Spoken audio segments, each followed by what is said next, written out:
not attempt to adjust your computer screens, because we are in there. Hey folks, my name is Steve Prince, and I'm the Director of Engagement at the Muscarelli Museum at William & Mary. Hey, we have a wonderful show lined up for you today. Today we're going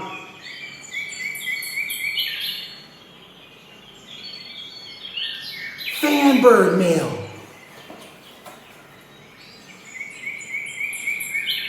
Every single day I receive mail from all around the world from my imaginary friends. Let's see what we have today. Here comes Fanbird.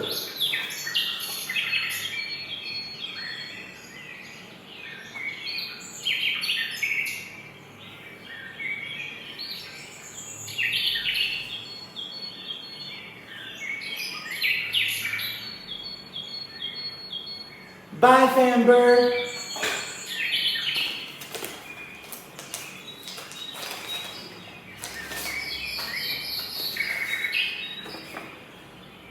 It says, Dear Steve.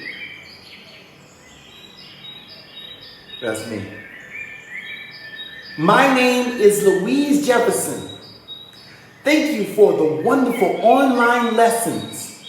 Me and my husband George have found a nice hobby together. Could you teach us how to draw feet? Keep moving on up. Hope this little token can help. With love, Louise. They put in there $100 from me. That's amazing. Uncle Sam says it's 60. Are y'all ready? These are the materials you're going to need today. Today we're going to need a pencil, number 2, a softer. You're going to need paper of any size, and you're going to need an eraser. Okay, let's get started. So today we're going to work with drawing a human foot. And so I have a wonderful foot lined up for us today, which we're going to work from. And I'm going to walk us through step by step on how to go about approaching it. Last week we did hands, and this week we're going to focus on feet because feet is another one of those things that people seem to have a lot of trouble in terms of drawing. So I'm going to give you some simple ways in which you can begin to break it down and make this drawing hopefully a little easier for you. So one of the first things I would like for you to do is I would like you to look at the foot that's used as our model, and I want you to see if you can break it down to perhaps 2 really basic shapes. You got them? Okay, let's see if your shapes line up to what I was thinking. And if it doesn't, that does not mean it's wrong, because there's multiple ways of seeing anything. The 2 shapes that came to my mind was a rectangle and a triangle. And if you look at the foot, you'll be able to see where those 2 objects actually live in terms of the foot. And you can see right here, that little rectilinear shape, it really lives right in this section.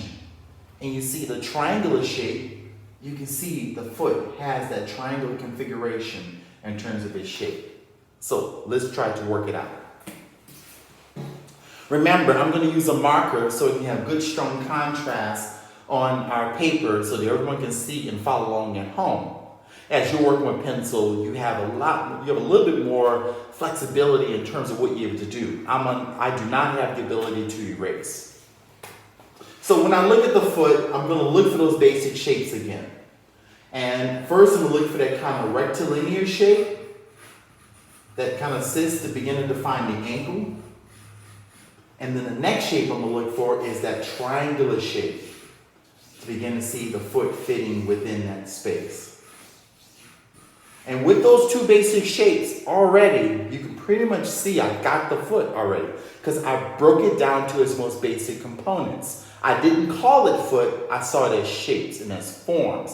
And how do you translate those down? So let's begin to try to capture some more of the intricacies of the foot. So note this section here. There's one thing I'm going to try to capture is that I know that the foot doesn't go down at a hard angle like that. It curves down into space. So I'm going to begin to try to capture that curve. And then I look at the feet, it doesn't have that little point in terms of showing that triangular shape. You see that it has a more space that it picks up, and it actually repeats that kind of rectilinear shape at an angle. So I'm going to pull it across, wrap it down, and begin to try to define where the toes are sitting. Then I'm going to pull it back up, work into the definition of the heel space, and then pull back up into the ankle again. I'm getting closer to capturing the foot. Now I'm going to look at in terms of where the toes are living at in terms of this foot structure. So I'm going to pull over here and begin to make a space that begins to define where the toes will live. Then it's a matter of breaking down each individual toe. So here's the big toe. Here's the second toe. Here's the third toe. Here's the fourth toe. And here is the last toe, the small toe. Pull that one up and wrap it around. Again, you can see step by step the structure is coming into life. Then right here at the ankle, you can see the ankle bone right over in here. And now I'm going to start using cross-hatching to begin to define some of those tones to begin to mimic what I have in terms of my model in which I'm working from.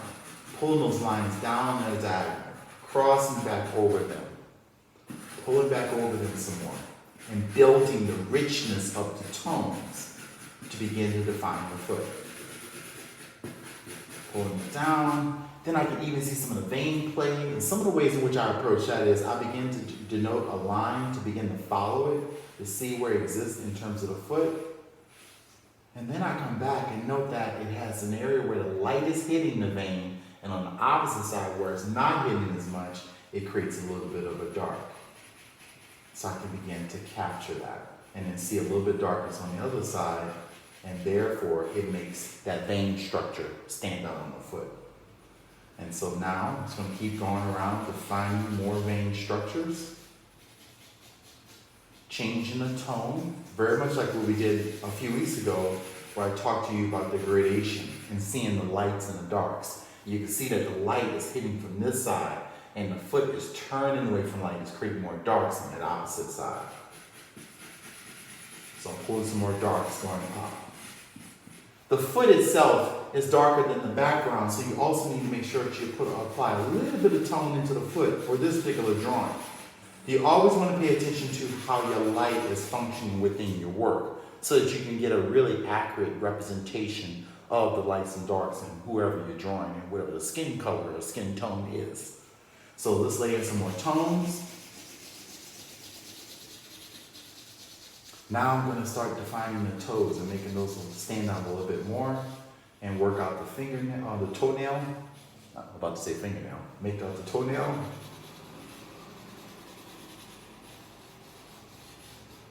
Work out the toenail right up here. Into the third toe, into the fourth toe. I already put it on the fifth toe. Working out into the second toe, work out the toenail.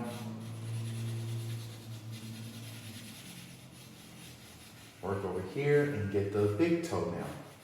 Work out that shape. Put those tones nice and dark in between to make each toe stand out.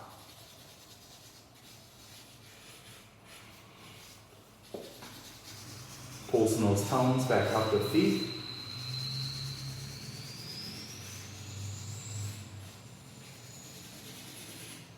And you can see that I have the basis of the human foot.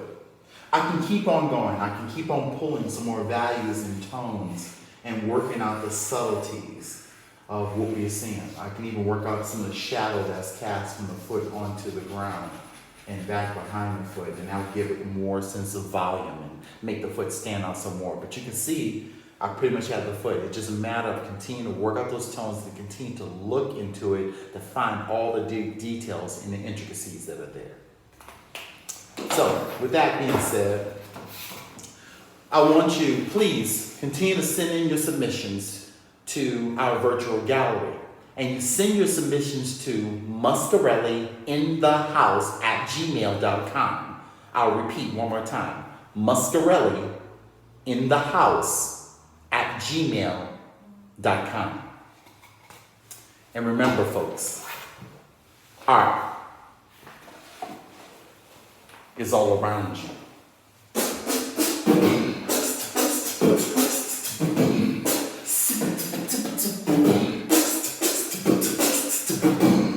Muscarelli in the